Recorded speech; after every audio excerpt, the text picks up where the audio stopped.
Bonjour François, Bonjour Jean-Michel. ou bonsoir plutôt. Bonsoir, oui, il est tard. Merci de m'accueillir chez toi Je t'en prie. dans ce tour de France des interviews délibérées. Pourquoi est-ce que tu as décidé de témoigner à visage couvert? Écoute, je suis désolé, franchement, mais c'est vraiment une obligation de mon métier qui m'impose de la retenue en tout cas, et je ne peux vraiment pas. Donc désolé pour les spectateurs, Bon, vraiment désolé. donc c'est le secret. C'est le secret. Et tu sais, les frontaliers, parce qu'on va parler des frontaliers hein, dans cette interview, Ouais. c'est vraiment une population assez discrète. Qui fait pas de vagues, donc bon, tu vois, ça va bien avec le sujet. Ok. Euh, donc pourquoi en fait tu t'intéresses au mouvement délibéré? Écoute, il y a deux points. Déjà, mon histoire personnelle. Alors, j'ai beaucoup travaillé à l'étranger, mais je me suis toujours accordé à être à la sécurité sociale française. Je Mhm. revenais toujours en France. En fait, je voudrais t'expliquer mon inconscient populaire d'être attaché à la sécurité sociale Ton française. formatage, Mon formatage, oui, quelque hein. part, c'est On en ça. a parlé tout à l'heure, on est Et formaté. on est formaté. Et puis j'ai dû être indépendant, donc être soumis au RSI et à ces feuilles de calcul inexplicables. Bref. Et enfin, ce qui m'a ouvert l'esprit, c'est de travailler en Suisse. Oui. Et en Suisse, j'avais le choix. J'avais le choix d'être la sécurité sociale suisse ou française ou Oui. une assurance privée. Et moi, mon inconscient, c'était d'aller à l'assurance française. Je dis, ah super, on peut encore aller à l'assurance française. Mhm. Et puis en discutant avec les futurs collègues, il me dit, mais tu sais, il y a 95%, enfin 95% comme on dit ici, Oui. des frontaliers qui sont assurance privée. Alors là, je me suis dit, il y a quelque chose. Pourquoi ils sont si bien dans l'assurance privée? Alors, on précise en fait que les frontaliers français sont 150 000. Il y a 150, effectivement 150 000 frontaliers français qui travaillent en Suisse. Il y a même des résidents suisses qui sont dits frontaliers parce qu'ils habitent en France et ils travaillent en Suisse. Donc D'accord. il y a énormément de personnes. Donc ça c'est un premier intérêt pour le mouvement des libéraux. Ça m'a ouvert l'œil. Et puis tu verras, la problématique de base est un peu la même. On a des lois européennes, mais qui sont finalement pas appliquées en local. Ok. Bon. Euh, en fait, cette problématique-là, en quoi elle est commune avec les travailleurs en France? Mais écoute, donc ce que je te disais, effectivement, on a un problème de l'Europe vers le local. Ouais. Tu vas voir comment on arrive à la démonstration sur les frontaliers, pourquoi ils peuvent aller dans le privé. C'est à peu près similaire à ce que les libérés, les travailleurs en France ont. Déjà, on a une hiérarchie des normes, tu le sais que c'est l'Europe et puis le local. Oui. Ensuite, L'Europe et le national.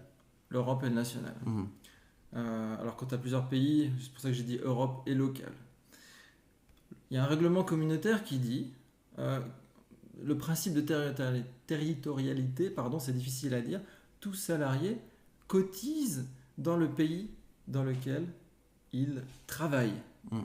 Si je suis résident en France et que je travaille en Belgique, je cotise, en tout cas je dépends du système belge. Mhm. Tu vas me dire, oui, mais la Suisse n'est pas dans l'Union européenne. Tout à fait. Mais la Suisse, en fait, elle est souvent plus européenne que les autres et elle a signé un accord, l'accord économique de libre-échange, Ouais. qui fait qu'elle a le même statut. Donc, un travailleur résident en France, qu'il soit d'ailleurs français ou étranger, travaillant en Suisse dépend du système suisse. Ok. La démonstration continue, hein, désolé. La Suisse, elle, dit vous êtes frontalier, on vous donne encore le choix. Vous pouvez être à notre système ou si vous voulez, aller à une assurance privée ou à la CMU. Donc en France, ça s'appelle le droit d'option.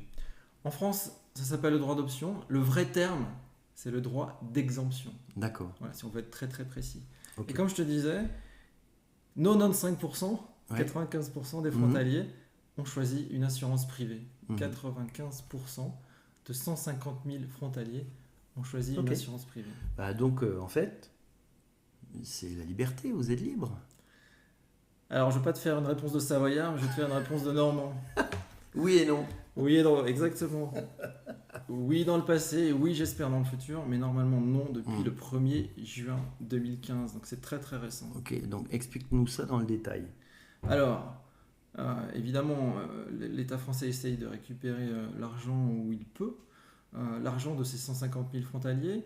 Ça représente environ 400 à 500 millions d'euros par an de cotisation. Oui. Et donc, ils essayent d'imposer aux frontaliers la CMU. C'est bien dommage parce qu'il y avait un système qui s'est créé depuis une quarantaine d'années, un système où tout fonctionnait correctement. Il y a un historique, si je reprends l'historique très rapidement, Mhm. il y a 40 ans, il y avait très peu de frontaliers. Et les frontaliers se faisaient balancer d'un pays à l'autre pour son assurance maladie. Les Suisses disaient écoutez, vous êtes français, allez en France. Puis les Français disaient oh là là, attendez, vous travaillez en Suisse, allez en Suisse. Mhm. Donc les associations de frontaliers à l'époque se sont arrangées pour avoir ce droit d'exemption. D'accord. Je suis très rapide. Non, mais c'est très bien expliqué. On comprend bien.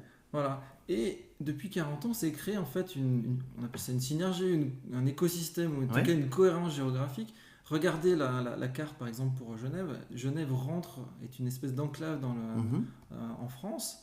Et 90%, désolé je parle suisse, hein, 90%, 90% des frontières sont avec la France.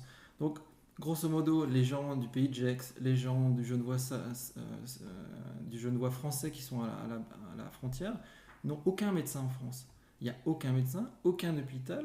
Ils vont tous en Suisse parce que voilà, on avait une assurance privée, on pouvait aller soigner soit en Suisse voisine, soit en France. Mhm. Marisol Touraine cherche l'argent, mais ne cherche pas les solutions. Donc ils sont en train de casser un système qui fonctionne très bien. On va se retrouver avec des gens du pays de Gex qui vont devoir faire 80 km pour aller à Annecy. Encore une fois, on pense effectivement à récupérer l'argent, mais pas du tout à la prestation qu'on peut lui apporter. Bon, voilà, c'est quand même un truc de fou, quoi. Parce qu'en fait, comment en fait l'État français essaye de forcer la population à passer à la CMU? Bon, alors c'est Techniquement parlant, ça se passe comment?